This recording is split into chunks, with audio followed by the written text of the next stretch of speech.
बिस्मिल्लाहिर्रहमानिर्रहीम। अस्सलाम वालेकुम नाज़रीन कराम, मैं हूं मखदूम शहाबुद्दीन और आप देख रहे हैं मेरा फेसबुक और यूट्यूब चैनल।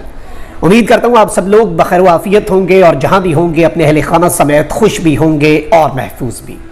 नाज़रीन कराम, पाकिस्तान की अफवाज की जानिब से अहम तरीन वाज़े और दो टोक एलामिये के बाद, फॉर्मेशन कमांडर्स कॉन्फ्रेंस के इस एलामिये के बाद इमरान खान साहब ने कौम से हंगामी खिताब किया है और इस एलामिये के बाद इमरान खान ने बहुत बड़ा ऐलान कर दिया है। यह ऐलान बहुत वाज़े है क्योंकि अब जलती पर तेल पड़ चुका है। कल इमरान खान साहब की गिरफ्तारी का खदशा है और इस तरह का खदशा इससे पहले इमरान खान ने एक मरतबा पहले भी इस तरह के खदशे का इजहार किया था और वो इस्लामाबाद में गिरफ्तार हो गए थे। अब कल यानी कि जुमेरात के दिन इमरान खान साहब दोबारा इस्लामाबाद जा रहे हैं और इस दिन इमरान खान को गिरफ्तार किया जा सकता है। इसके साथ ही साथ एक अहम तरीन इशाया जहांगीर तरीन के एजाज में अलीम खान के घर पर हुआ और पाकिस्तान तहरीक इंसाफ के बड़े बड़े नाम जो अहम तरीन लोग थे उनमें से कुछ बहुत चीदा चीदा नाम जो हैं, जो कोई जाते हुए रो रहा था, कोई कहता था कि मेरे माथे पे गोली मारोगे तो मैं इमरान खान का साथ छोड़ूंगा, उस एलामिये की तस्वीर के अंदर वो सारे के सारे नजर आ रहे हैं और उन सब के हवाले से भी तफसीलात हैं। और जहांगीर तरीन कल 5 बजे यानी कि बरोज जुमेरात 8 जून शाम 5 बजे अपनी सियासी जमात का ऐलान कर सकते हैं। और उससे पहले ये जो इशाया है ये बहुत वाज़े है, बड़ा क्लियर है। इसमें कौन कौन सा बंदा गया है, कौन कौन इसमें शिरकत करके इमरान खान से बगावत करके जहांगीर तरीन की जो पार्टी है जिसके लिए बहुत से नाम थे, पाकिस्तान मुस्लिम लीग जनाह का नाम डिस्कस हुआ, उसके अलावा पाकिस्तान इंसाफ पार्टी, पाकिस्तान डेमोक्रेटिक पार्टी, अब इन्होंने फाइनल जो नाम किया है अभी तक वो है इस्तेहकाम पाकिस्तान, यानी पाकिस्तान में ये इस्तेहकाम लाना चाहते हैं, ये स्टेबिलिटी लाना चाहते हैं और इनके नजदीक ये इनका एजेंडा नंबर 1 होगा। अब एक जानिब आप ये देखें कि पाकिस्तान की अफवाज में ये सारी चीजें एक एक करके आपके सामने रख देता हूं क्योंकि सिचुएशन एक मरतबा फिर टेंस हो चुकी है, बल्कि टेंस नहीं, इस सिचुएशन को इंटेंस कहना चाहिए क्योंकि अब जो खेल है वो एक मरतबा फिर बिल्कुल अपने जो पारा है ना वो बहुत ज्यादा हाई हो चुका है और जब पारा हाई होता है फिर कुछ भी हो सकता है। एक जानिब पाकिस्तान की अफवाज की जानिब से जो स्टेटमेंट आई, मैं पहले भी बता चुका हूं पिछले 2 वीलॉग्स के अंदर कि जितने सहाफी हैं, जितने तज्जियाकार हैं, not just me, everyone is saying कि जी end this is the end of Imran Khan, यानी नो नेगोशिएशंस, कोई बातचीत नहीं, कोई अगर मगर नहीं, कोई बचत नहीं, कोई रियायत नहीं और सीधा सीधा जो है इमरान खान को क्रश करना है। ये इनडायरेक्टली इसके अंदर से मतलब जो है वो अखज किया जा रहा है कि जी 9 मई के वाकयात जो हैं उनमें किसी किस्म की कोई रियायत नहीं दी जाएगी। इसमें मेरी जाती तौर पे मुअद्दबाना गुजारिश जो होगी इदारों से वो एक बड़ी वाज़ेह गुजारिश है और एज अ पाकिस्तानी जो बहुत ज़्यादा हर्ट हुआ कि 9 मई को जो कुछ हुआ, और मैं उस दिन भी ये बात करता था,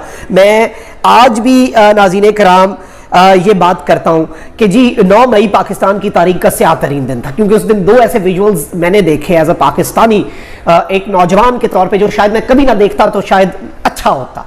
एक किस तरह पाकिस्तान के साबिक वजीर आजम और मकबूल तरीन सियासी रहनुमा को व्हील चेयर से उठा के घसीटा गया, गिरफ्तार किया गया, कमांडो ऑपरेशन की एक जो परसेप्शन गई वो बहुत गलत था। और उसके बाद तो उससे भी ज्यादा तकलीफ दे मनाजिर के भाई हमारे कोर कमांडर लाहौर के घर में, हमारे PF बेस मियां वाली में, हमारे ISI का जो ऑफिस है फैसलाबाद में, या हमजा कैंप है, या फिर GHQ का जो गेट है, या फिर दीगर जितने मकामात हैं, या शोहदा की यादगारें वहां पर जलाओ घिराओ, उसने हमारा दिल तोड़ा है। हम कौन सा भाई उसे, और मैं ये समझता हूं कि अगर तो आप इसमें कार्रवाई करने जा रहे हैं तो फिर अगर ये बात कही जाती है कि कोई माफी नहीं है तो IG पंजाब ने जो कॉल्स का एक वो पूरा चार्ट रिलीज किया था तो उसमें बहुत से ऐसे नाम थे जो गिरफ्तार हैं या जो रोपोश हैं क्योंकि कोई माफी नहीं, लेकिन कुछ ऐसे नाम भी हैं जो PTI को छोड़ चुके हैं और वो आज़ाद फिर रहे हैं, वो इशाइयों में भी शिरकत कर रहे हैं, वो मुलाकातें भी कर रहे हैं।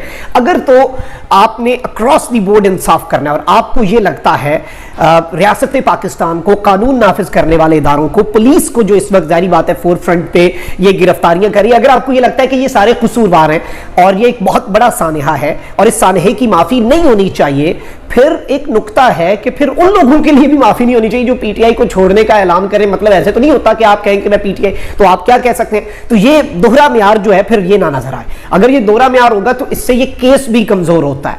फिर यही लगता है कि ये सिर्फ और सिर्फ पॉलिटिकल इंजीनियरिंग इसका मकसद हो सकता है। जो पीटीआई को छोड़ेगा उसके लिए बचत है, उसके लिए सब क्लियर है, और ये सिर्फ और सिर्फ at 1%, this all is aimed at 1%, one individual, जिसका नाम इमरान अहमद खान न्यासी है।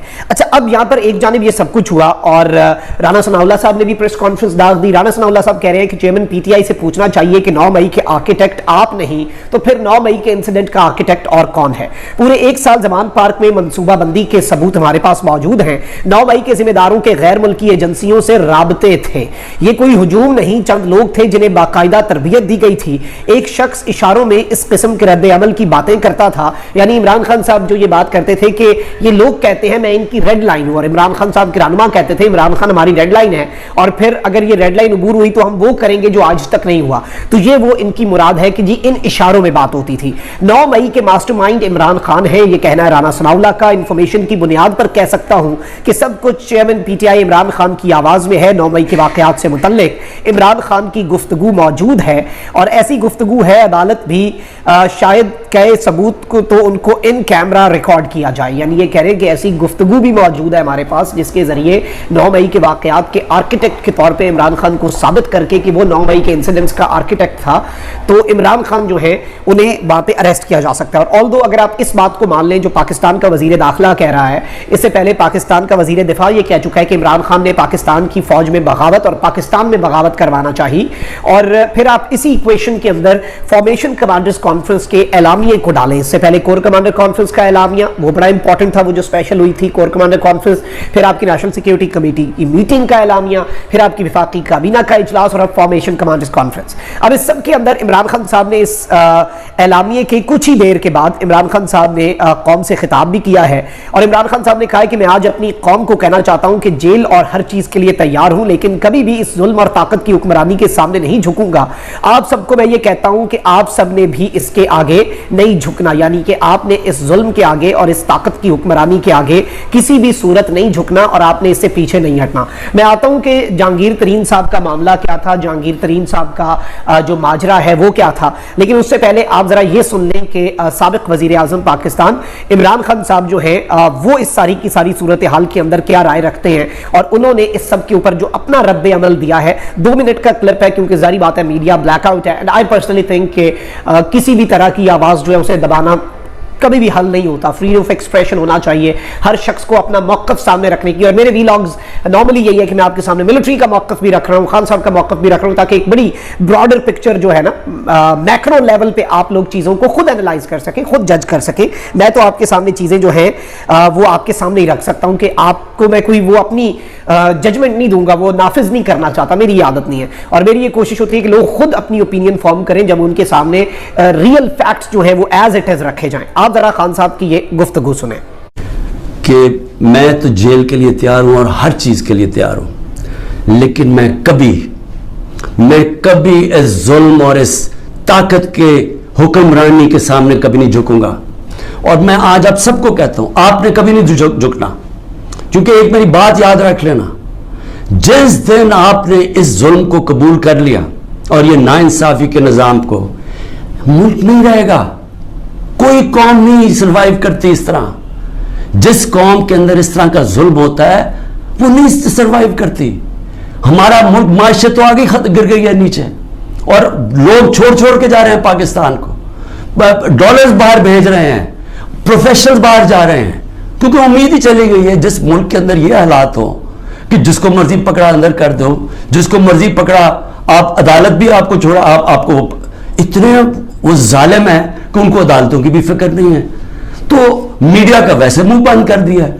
मीडिया जो इतनी मुश्किलों से अपने आप को आजाद किया था, मीडिया ने स्ट्रगल करके पिछले 20 सालों में, आज मीडिया का हाल देखें, कोई बात ही नहीं कर रहा कि ये हो क्या रहा है इस मुल्क के साथ। सो इसलिए मैं अपनी सारी कौम को फिर से ये पैगाम देना चाहता हूँ कि मैं आखिरी सांस तक इस जुल्म के निज़ाम का मुकाबला करूँगा। जब तक मेरे मुल्क में हकीकी आज़ादी नहीं आई, मैं उसकी जद्दोजहद करूँगा। जो मर्जी कर लें, जेलों में डालें, जो मर्जी करें, धमकियाँ दें, सिक्योरिटी मेरी सारी ले ली है। जो मेरा सिक्योरिटी का जो चीफ था कर्नल आसिफ, वो गायब हुआ है। जो गाड़ियां थी, जो सिक्योरिटी की 2 गाड़ियां साथ जाती थी, उनको पुलिस उठा के ले गई है। यहां सारा जो हमारे साथ, जो अहमद न्याजी, जो भी लोग थे, सब छुपे हुए हैं क्योंकि उनके ऊपर FIR कर दी है। और फिर ये समझते हैं कि शायद इसकी वजह से मैं इनके पास जाऊं और कहूं कि जी मुझे माफ कर दो, कि मैंने आज़ादी की बात की थी, मुझे माफ कर दो। और मैं आप कौम को भी कहना चाहता हूं, कभी ना इस निज़ाम को कबूल करना। जिस दिन आपने इसके सामने अपना सर झुका दिया, आपका कोई मुस्तकबिल नहीं रहेगा पाकिस्तान में। पाकिस्तान जिंदाबाद। तो नाज़रीन इकराम, आपने खान साहब की गुफ्तगू भी सुन ली। इसके साथ ही साथ खान साहब ने ये बात भी कही है कि मैं कल इस्लामाबाद जा रहा हूँ और मुझे पूरा यकीन है, मैं पूरी तैयारी के साथ जा रहा हूँ कि ये मुझे फिर से पकड़ेंगे। और इमरान खान साहब ने एक मरतबा फिर अपनी गिरफ्तारी जो है उसका खदशा जाहिर कर दिया है। वहीं दूसरी जानिब इमरान खान को माइनस करने और मुख्तलिफ सियासी जमातें एक नई पाकिस्तान के अंदर पोलिटिकल जो ओरिएंटेशन है पूरे की पूरे पाकिस्तान के पोलिटिकल लैंडस्केप को बदलने के लिए बहुत कुछ चल रहा है। इस वक्त बहुत सी चीज़ें हो रही हैं। और मैं आपको यहाँ पर यह बता दूं कि अलीम खान के घर पर जहांगीर तरीन के इशाइये पर अली जैदी और इमरान इस्माइल भी मौजूद हैं। और इसके साथ ही साथ जो दूसरी तस्वीर आई है उसमें आमिर कियानी, इमरान इस्माइल, अली जैदी। और इस सब के साथ साथ मैं आपको यह भी बता दूं कि फवाद चौधरी साहब जो हैं उनकी जहांगीर तरीन साहब से मुलाकात भी हुई है और इस खबर की तस्दीक भी हो चुकी है कि फवाद चौधरी साहब भी जहांगीर तरीन से मिले हैं। अली जैदी साहब ने जिस तरह बात कही कि भाई मुझे गोली भी मार देंगे तो मैं इमरान खान का साथ नहीं छोड़ूंगा, बड़ी अहम, बहुत बड़ी बात की उन्होंने। और जाहिर बात है कि ये सारी की सारी चीजें जो है ये पूरी कौम ने देखा, लेकिन ऑब्वियसली प्रेशर बहुत था। सियासत छोड़ने वाले लोग, आमिर कियानी साहब ने कहा मैं सियासत छोड़ रहा हूं, बहुत से लोगों ने कहा, फवाद चौधरी साहब तो सियासत से ब्रेक ले रहे थे 4 दिन, उन्होंने बस उसके बाद उनकी ब्रेक खत्म हो गई और उन्होंने उस वक्त कहा था कि मैं PTI जो है उससे राहें नहीं, खान से राहें जुदा कर रहा हूं। तो अब लेट्स सी कि अब ये नया क्या ऐलान बनता है, क्या ये इस सब के अंदर सिचुएशन क्या बनती है, नई पाकिस्तान की पॉलिटिकल ओरिएंटेशन, पाकिस्तान का पॉलिटिकल लैंडस्केप किस तरह से बदलता है। क्योंकि जहांगीर तरीन ग्रुप जो है वो अपने तय या अपनी सियासत या अपने नाम और अपने वोट बैंक के ऊपर नहीं, बल्कि वो किसी और चीज के ऊपर बहुत ज्यादा खुल के खेल रहा है और उन्हें बहुत सी चीज़ों की टेक हासिल है। और ऑब्वियसली जब आपको इस तरह की टेक हासिल होती है जो कि किसी दौर में ऑब्वियसली, अब ये बात तल्ख सही, लेकिन PTI को भी हासिल रही, तो फिर चीज़ें बड़ी आसान हो जाती हैं, चीज़ें बड़ी आपके लिए स्मूथ हो जाती हैं। ऑल्दो इमरान खान के साथ पब्लिक सपोर्ट थी, इनके साथ पब्लिक सपोर्ट नहीं है, ये एक बहुत बड़ा फंडामेंटल डिफरेंस जो है वो रहेगा। तो ये अभी तक की सिचुएशन थी जो आपके सामने रखनी थी। अपना बहुत ख्याल रखें। अल्लाह निगहबान पाकिस्तान।